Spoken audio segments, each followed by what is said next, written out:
now, we've just got some polling. Apparently, the popular support for Reform UK has actually fallen following the party's conference over the weekend. It was the annual gathering in Birmingham on Friday and Saturday. They announced a number of policy details. But the event then was, of course, partially eclipsed by Starmer's reshuffle, which saw big changes to the top team, multiple sackings, promotions, the creation of a new super ministry. Of course, Rayner gone.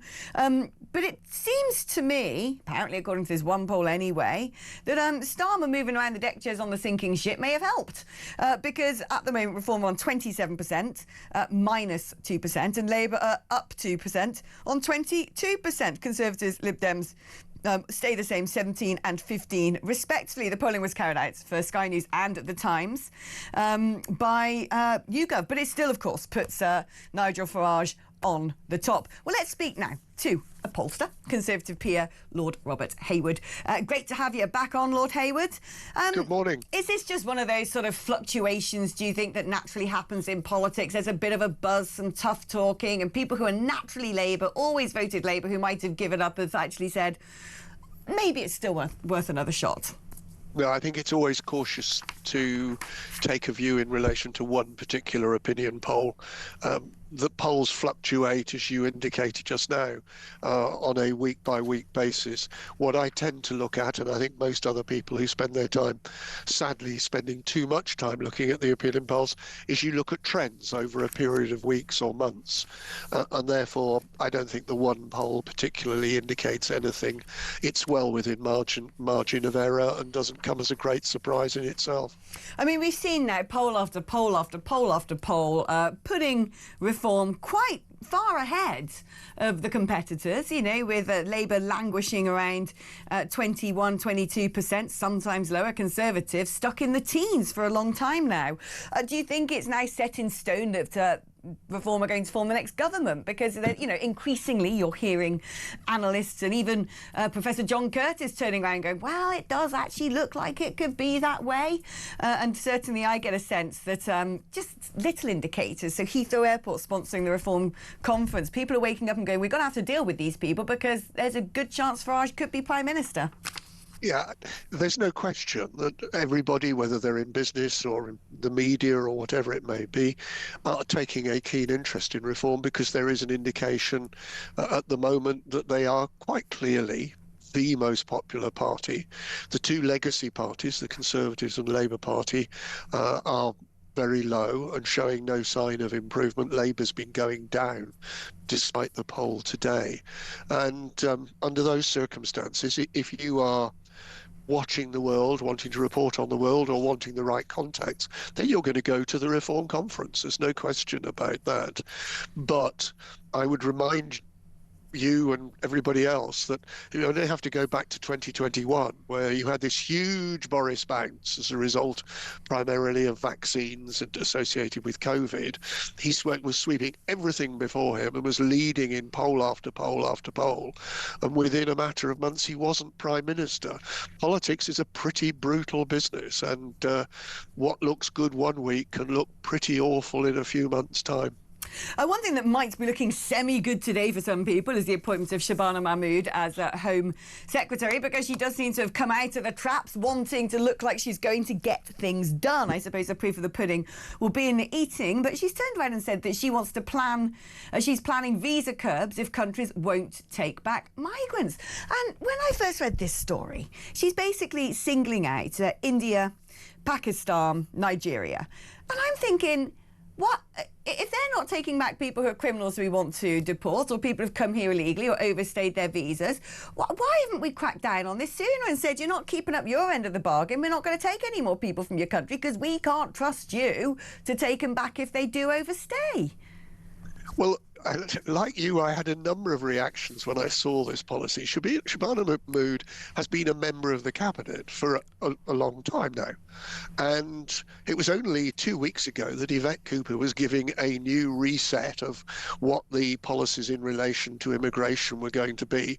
So Yvette Cooper could have made that announcement when both of them were in cabinet together holding slightly different roles. So it seems a pretty odd announcement. There is one other element which is striking, I'm fascinated, and I don't know precisely where those three countries have come from, but the last time I looked at where the migrants who are coming across the channel are from, they aren't from those countries that you just identified. Sadly, they're from places like Iran, Iraq, Syria, and the Lebanon and Turkey.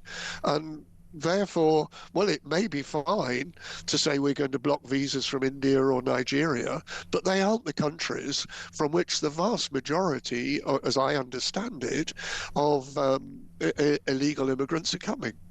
I mean, there's been sort of announcements, haven't there? The suggestion that we might start using military bases to set up migration camp. Well, it wouldn't be camps, would it? It would be, I assume, old barracks. And again, you think, why aren't we? I don't understand as a nation why we seem to be alone in the world in putting people in houses and hotels where the international protocol for an asylum seeker since time immemorial has been a tent. Well, there was an almighty row about one of the sets of barracks that the last government used, and the announcement this week that we might possibly put illegal immigrants in barracks cited on that particular location outside Dover. But of course, the problem is, and I've said to you on this programme previously, that the Labour Party came into power with all sorts of ideas but no clear policy. We were going to smash the gangs, we're going to have one in, one out, and now we're going to have visa blocks. None of those have actually been put into operation in any substance, and therefore one's mind goes back, why on earth didn't the incoming government keep Rwanda as a policy and try and see if that would work? But at the moment, I'm afraid the current government is wafting around with one policy after another on immigration, which is precisely the reason that Reform are doing very well, because they are seen as strong on the issue of illegal immigration. And the polls that are undertaken on a regular basis, asking people what they consider to be the most important issue, normally people identify the economy. And they may well do in the run-up to the budget. But at the moment, for the first time in a decade, immigration is identified as the most important issue to the largest single group of the population. And the two, reform support and immigration concerns, go hand in hand. Now, I'm looking at Kemi Badenoch right now, standing behind a podium, festooned with union flags, giving an address talking about UK's living standards are not an entitlement. And she's got a piece today in the Telegraph saying that the Labour Party are going to have to work with her to cut the welfare bill. I actually think this is a very sensible approach, because what she's saying to me rings true. I learned about a month ago that the IMF had basically said, well, you know, Britain's not doing very well. France might just be ahead of you in the queue for the charity check, but you're not going to do very well at all. Oh, but it's OK. The government have got an idea for welfare reforms. That will keep the wolf from the door. But what we know is that legislation failed to go through Parliament because a lot of the Labour backbenchers said, you can't cut welfare. That's evil. That's terrible. That makes you right-wing. And so it seems to me if we are going to dodge having to get a handout and have our sort of credit rating completely junked, this has got to get through Parliament one way or another. And it seems to me the only way that that's going to be done is if the Labour Party go, right, instead of going after the votes of some of those backbenchers on our own side, we're going to have to borrow some votes from the Tories. There's no question that sound money is going to be the message, and it was the message from the defeated French government that you've got to improve the stability of your overall economy. You touched on sickness figures just now and the rise of sickness. The level of sickness is quite strikingly worse, apparently, in the public sector than it is in the private sector, despite the fact that we spend all our time being told, oh, well, the public sector has all the best policies in relation to fill in the blank on the question of health. And but it doesn't solve the overall attitude. And it is an attitude, not a health issue when it comes to the public sector. And the same with wealth. The interesting thing about Kemi Badenoch's speech today, as well as saying work together because we have a problem as a nation, is that the element of polling where the Tories show up best, not dramatically best, but better than other aspects, is on the economy, the Tories' capacity to manage the economy. And therefore her speech this morning is not only saying we've got to tackle a problem, we've got to work together, but it's also conveying a message to the public at large. I'm talking on an issue where you more respect us than you do on some of the other subjects. Stay where you are, Lord Haywood. I want to bring in one of our callers now who I think wants to talk about polling, which is Tarquin in London. Good morning, Tarquin. Good morning, Alex. And sorry, I didn't quite get the name of your guest. Lord, who is it? Sorry? Lord Haywood. Lord Haywood. Good to meet you, sir. What it is, my view on this whole polling thing, why there's been a dip in the reform vote over the weekend, Alex, I don't know what your view is on, and Lordship there, is that I was nauseated by the arrival on the scene of a Tory shill, Nadine Dorries, the Boris Johnson shill, then moving straight in on her pawn up the board to say that Nigel and Boris should put their egos. Who the hell does this woman think she is? She's actually made me doubt my vote for the next reform. I'm now looking at Ben Habib in the Advanced UK. Oh, and I think Andrea blimey. Don't say things like that to me. You're going to trigger me, Tarquin. Lovely lady, but she shouldn't have sang Insomnia herself.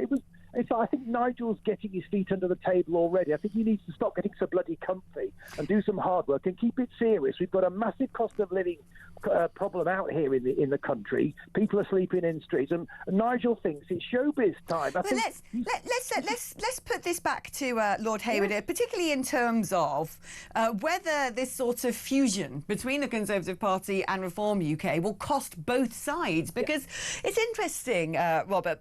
Traditionally, because I was, once upon a time head of media for UKIP and Brexit Party, and what you tended to see was a strong Farage-led entity seemed to drag the Conservatives back over to the right wing, which is where I think a lot of the vote harvesting then came from. And then because it was always believed that Brexit Party or UKIP couldn't actually win, or in the case of the Brexit Party, they stood down candidates, those votes had nowhere to go. And I used to sort of, rather than this idea of splitting the vote, it was the sort of stage of polling, 15, 16% not being able to really deliver under first past the post, that in some respects I thought started acting like a funnel for the Conservative Party and helped them get over the line and form majorities. But we're in a different situation now. We are in a situation where Reform has leapfrogged the Conservatives. A lot of people voting Reform, like Tarquin there, don't want to see Conservatives join the ranks of Reform. Other people say, blimey, they're going to need some experience. How do you look at this as a pollster? Well, as I said earlier on, and I'd repeat it to Tarquin, be cautious about a one-off poll. Follow trends rather than particularly one-off polls. In relation to Nadine Dorries, Reform do have to be careful in terms of who they accept, and there is no question that Nadine Dorries is a Marmite personality, and Tarquin is a fair reflection of a pretty large group of people who view Nadine Dorries with serious concern and say, is Reform a credible party if they're willing to take this person, whoever that particular person is? And there's no question that Nadine Dorries falls into that category. In terms of Reform's overall support, yes, Reform's support did come heavily from Conservatives initially and still does. But the Reform Party has been very successful in siphoning off large numbers of former Labour voters in the North and the Midlands, and even in places like Scotland. Sorry, Tarquin? The Red Wall, sir. The Red Wall. Yes, precise. Absolutely. In the Red Wall, but I was going on to say even in Scotland and Wales as well. And they've been very successful in pulling that group in to their support. The other group, which is much more difficult to identify, but Reform do seem to have been successful in pulling in, is a fair number of people who've taken the view, oh, to hell with politics, we're just not going to vote. And it's the abstainers which Reform have also been successful in pulling in. The question obviously arises, will those abstainers, when it comes to a general election, break their habits and go back to vote? Fine, I just want to ask you a final question, Lord Haywood, while we've got Tarquin on the line, because Tarquin was sort of alluding to the fact that there are some other sort of small fringe parties popping up on the right wing of politics. My experience is it's taken, well, I was going to say UKIP, it's not UKIP anymore, it's UKIP via the Brexit Party, now Reform UK, the best part of 30 years to get to a position where they might be able to win elections, to even get to a position where they got MPs in Parliament properly during an election campaign rather than defectors. And I think it takes a heck of a long time to turn the British people. I cannot see a situation, whichever, big Silicon Valley person wants to inject a load of money or capital into a project. My personal view of the British people is it's unlikely we're going to have a sort of en marche movement in Britain. We're sort of quite traditional, and I think it's unlikely that any of these little entities that are popping up, I think most of them are projects that have replaced the old sort of midlife crisis of playing golf and getting a motorcycle. But I just think they're a waste of time. I don't, whatever the echo chamber on Twitter says, however many followers you might get on there, however many likes you get for your post, I think out there in the real world, 99.9% of people have never heard of Advance UK. I think in broad principle, you're right that it is very difficult to get a movement, particularly with a first past the post system in the United Kingdom. But I said just now about the volatility of the electorate, people moving from different places to Reform.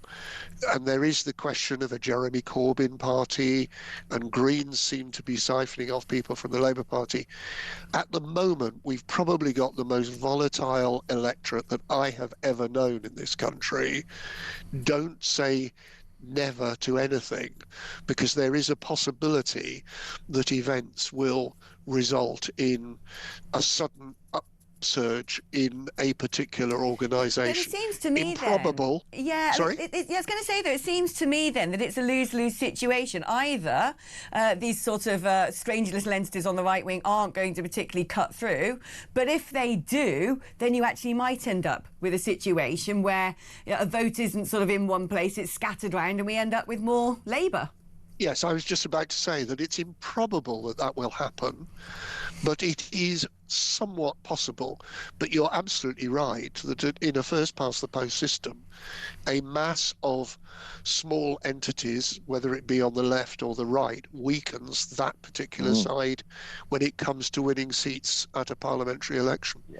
There you are. That's straight from the, I was going to say the horse's mouth. I'm going to say the lordship's mouth, because that is what Tarquin addressed you as, and I like that. The lordship. Brilliant. Thank you ever so much, Lord Robert Haywood, and thank you for your call, Tarquin. Always good to have a little bit of a three-way conversation. It's nice, isn't it? Lively.